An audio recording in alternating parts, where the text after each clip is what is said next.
अस्सलाम वालेकुम। अच्छा, अब हम इस वीडियो के अंदर सीखेंगे कि ये डाटा सोर्स के अंदर जितनी ऑप्शंस हैं इनको समझने की कोशिश करेंगे।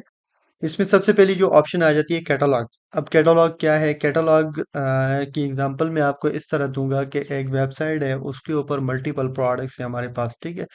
अब होता क्या है, बाज़ दफ़ा हमारे पास एक वेबसाइट पर हज़ारों प्रोडक्ट्स होती हैं और उसके ऊपर हम उन सारी प्रोडक्ट्स की एक कैटलॉग बनाते हैं, बनाकर वो हम फेसबुक को दे देते हैं। जब हमारी वेबसाइट्स के ऊपर कोई बंदा भी आता है, वो ऐड टू कार्ट करता है, ऑर्डर प्लेस नहीं करता और वो फिर बाहर निकल जाता है। तो फेसबुक क्या करता है, खुद ही वो उसके ऊपर एक डायनामिक ऐड क्रिएट करके उस कस्टमर को दोबारा अगेन शो करता है जब वो फेसबुक के ऊपर जाकर स्क्रॉलिंग कर रहा होता है। तो ये एक कैटलॉग का फ़ायदा है। इसके ऊपर एक डेप्थ इलादा टॉपिक है, वो मैं इलादा इंशाल्लाह इस पर एक वीडियो बनाऊंगा।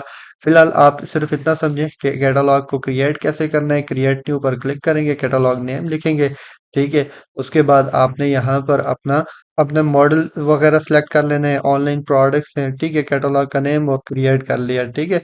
अब जब आपकी कैटलॉग क्रिएट होगी तो फिर बाकी इसकी सेटिंग ओपन कॉमर्स मैनेजर से जाकर हम करेंगे, ठीक है। इसका इलादा एक डिटेल सेशंस होगा। अब उसके अलावा यहाँ पर अब इस कैटलॉग की आपने एक्सेस किसको देनी है, वही सेम तरीका है जिस तरह हम ऐड अकाउंट की एक्सेस देते थे। जिस बंदे को भी आपने देनी है आप इस तरह करेंगे और असाइन कर देंगे।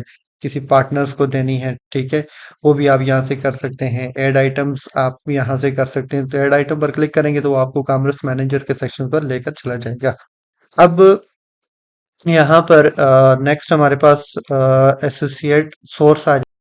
एसोसिएट सोर्स के अंदर आपने अपना पिक्सल सेलेक्ट कर लेना है, ठीक है। किस पिक्सल के साथ इस कैटलॉग को आप कनेक्ट करवाना चाहते हैं ताकि ये जो है ना आपकी वेबसाइट्स के ऊपर जितने लोग भी आ रहे हैं और उनकी ट्रैकिंग कर सके। तो आपने उसको फिर इसके बाद सेव कर दिया। अच्छा, अब नेक्स्ट हमारे पास आ जाता है पिक्सल आ जाता है। अब पिक्सल क्या है? पिक्सल की जगह अभी यहाँ से थोड़ी सी चेंज हो गई है। पहले पिक्सल हम यहाँ से क्रिएट करते थे, अब हमें जाना पड़ता है डेटा सेट के ऊपर। डेटा सेट से जाकर हम अपना पिक्सल क्रिएट करते हैं। पिक्सल है क्या? पिक्सल कहते हैं एक कोड होता है जो कि हम अपनी वेबसाइट्स के ऊपर बैकएंड पे इंस्टॉल करते हैं और जिसके ज़रिए वो हमारे स्टोर के ऊपर जितने भी लोग आते हैं उनकी ट्रैकिंग कर रहा होता है। अब ये क्रिएट कैसे होता है? आपने यहाँ पर इसका एक नाम लिखना है, कुछ भी आप डमी नाम लिख लें। नाम लिखेंगे, क्रिएट पर क्लिक करेंगे तो इस तरह आपके पास ये क्रिएट हो जाएगा।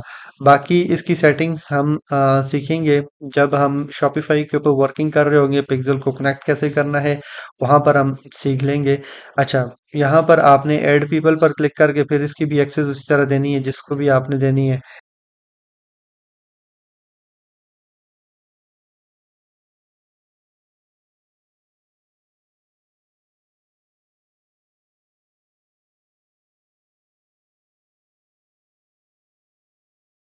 तो पिक्सल की ऑप्शन नहीं आ रही होती, तो इस वजह से हम जो है फिर वो यहाँ से आकर ऐड एसेट्स पर क्लिक करके जिस भी ऐड अकाउंट को हमने एक्सेस देनी है तो वो हम यहाँ से पहले उसको एक्सेस देंगे। बाकी इसकी सेटिंग जो है ओपन इवेंट्स मैनेजर के सेक्शन पर जाकर होगी, ठीक है। ये भी इसका भी एक अलग डेप्थ में टॉपिक है कि कैसे हमने इसकी सेटिंग वगैरह करनी है, वो एक अलग टॉपिक के ऊपर हम डिस्कस करेंगे।